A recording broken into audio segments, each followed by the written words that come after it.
Vamos ahora, señoras y señores, con nuestra queridísima corresponsal Alina Duarte, porque mire, mientras los fachos celebran porque Biden va a hablar con Trudeau, la revista Proceso acaba de confirmar que hoy también le llama al presidente López Obrador. Estos fachos de la ultraderecha, sus voceros de los medios de comunicación tradicionalmente chayoteriles, de eso hablábamos hace unos momentos, andaban celebrando durante la semana, es que Biden solo le va a marcar a Trudeau, a un verdadero líder, ya sabe usted, ¿no? Pascal Beltrán del Río, Ciro Gómez Leiva, todos estos.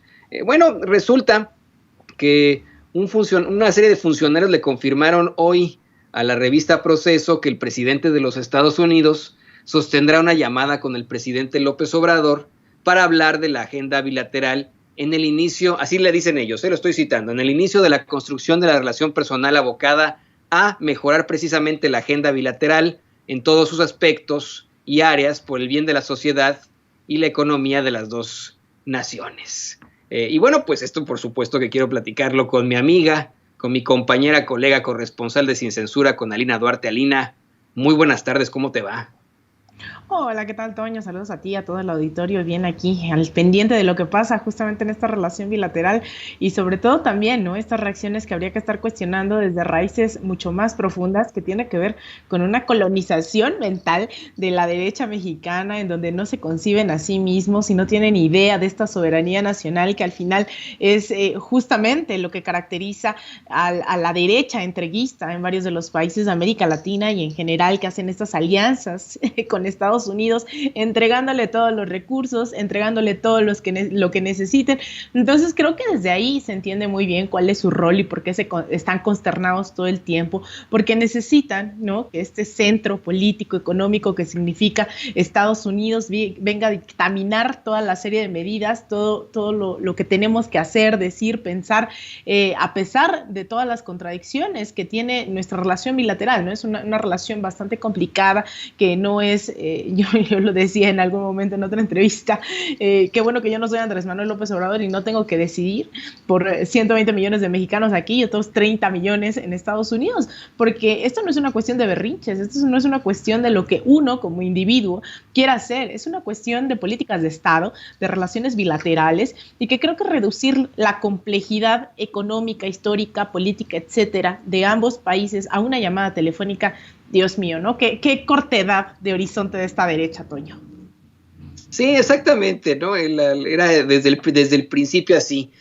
Solamente con los verdaderos líderes se va a reunir y va a ser con Trudeau y etcétera. No se puede hablar solamente de una llamada telefónica. Hay tantas cosas, hay tanto de qué platicar, hay tanto de qué analizar, ¿no? En términos geopolíticos, pero para ellos es así, es muy de pasadita, mediocre. Esa es la televisión, esa es la radio, esos son los medios de comunicación tradicionalmente chayoteriles. No hay un análisis per se. Lo que sí es una realidad es esa, ¿no? Tal vez se hablaba desde un principio de esa llamada con Justin Trudeau, primer ministro de Canadá, pero ahora va a ser una realidad que el presidente López Obrador sí hable con Joe Biden. La relación que México tiene con los Estados Unidos es absolutamente importante. Tú lo sabes perfectamente, Alina, es absolutamente necesario que exista esa relación simbiótica. Precisamente el mismo presidente López Obrador aceptaba hace un par de días que México y los Estados Unidos son países hermanos. Ya no se habla de vecindad, ya no se habla de amistad, se habla de una hermandad. Me recordó mucho lo que mencionó en su momento Anthony Bourdain, en uno de estos reportajes que hacía visitando otros países y etcétera, cuando fue a México y se reunió precisamente con Anabel Hernández, quien es muy criticado últimamente, pero bueno, se reunió con Anabel Hernández, decía que México es el hermano de los Estados Unidos de la misma madre, pero de diferente padre. Yo siempre le agrego a eso, es la misma madre América violada por varios padres europeos. Esa es la realidad. Y creo que es importante que podamos platicar sobre esta relación que se necesita. Mucha gente me dice, es que no nos gustan los temas entre México y Estados Unidos, allá que se queden ellos. Yo lo que quiero platicar contigo es eso, la gran importancia que existe en esta relación entre México y los Estados Unidos.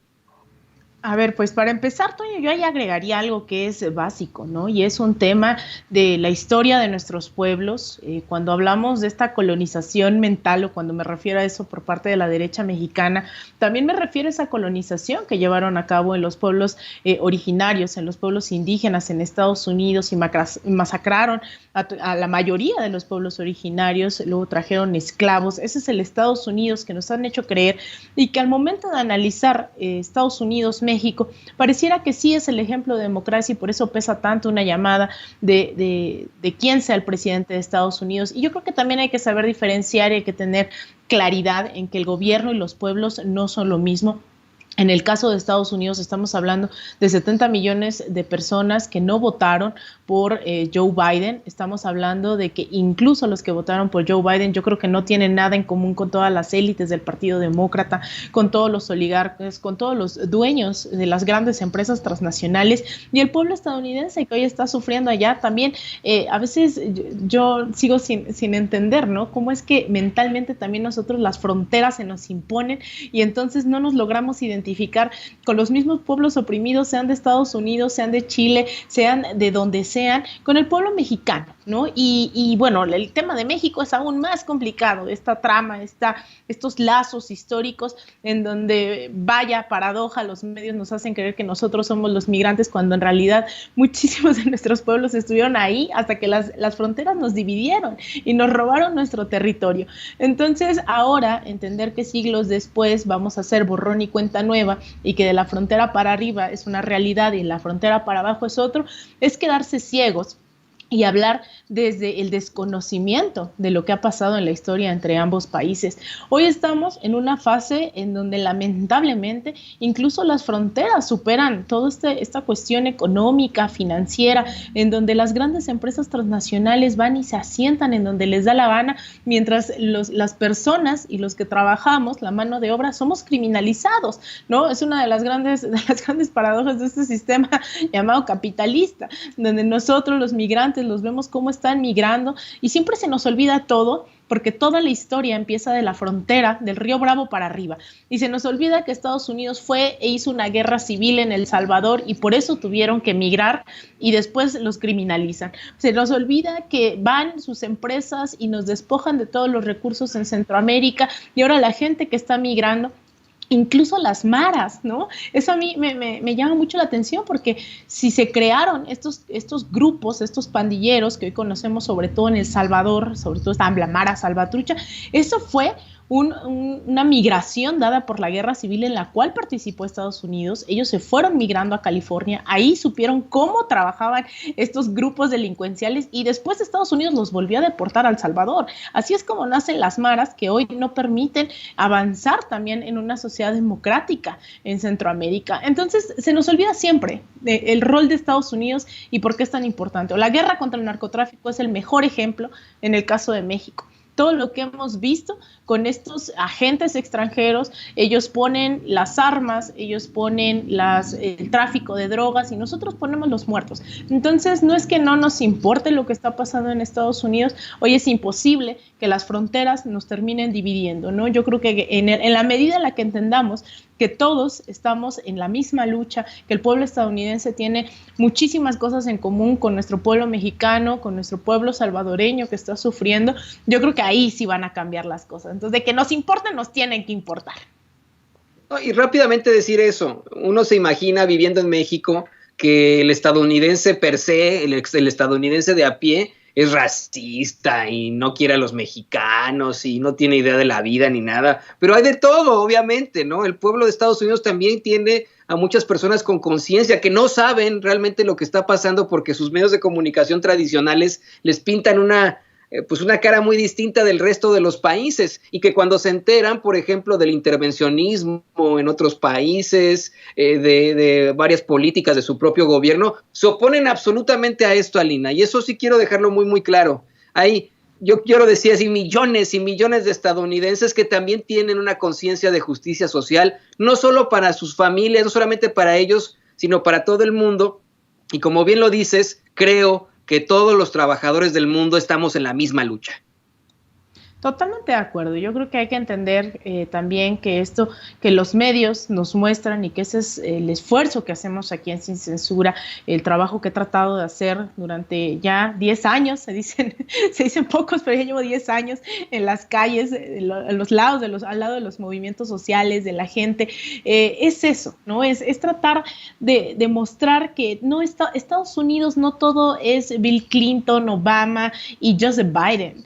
Estados Unidos son nuestros migrantes, son nuestros jornaleros, es nuestra clase trabajadora, somos nosotros, somos tú y yo, Toño, viviendo en Estados Unidos, son musulmanes que han tenido que emigrar de las mismas guerras que Estados Unidos ha tenido en Medio Oriente, toda la comunidad árabe, que ahora incluso les impidieron, ¿no? Es eso, otra paradoja, van y los bombardean y cuando tratan de refugiarse en Estados Unidos le dicen, no, eres terrorista. Entonces, todos esos mitos hay que irlos quitando. Tenemos la oportunidad de que los últimos meses vimos esta explosión de un movimiento antirracista, pero que también a mitad de una pandemia se conjugó en esta serie de desigualdades. Y la gente dice, bueno, entonces, ¿por qué viven en Estados Unidos, no?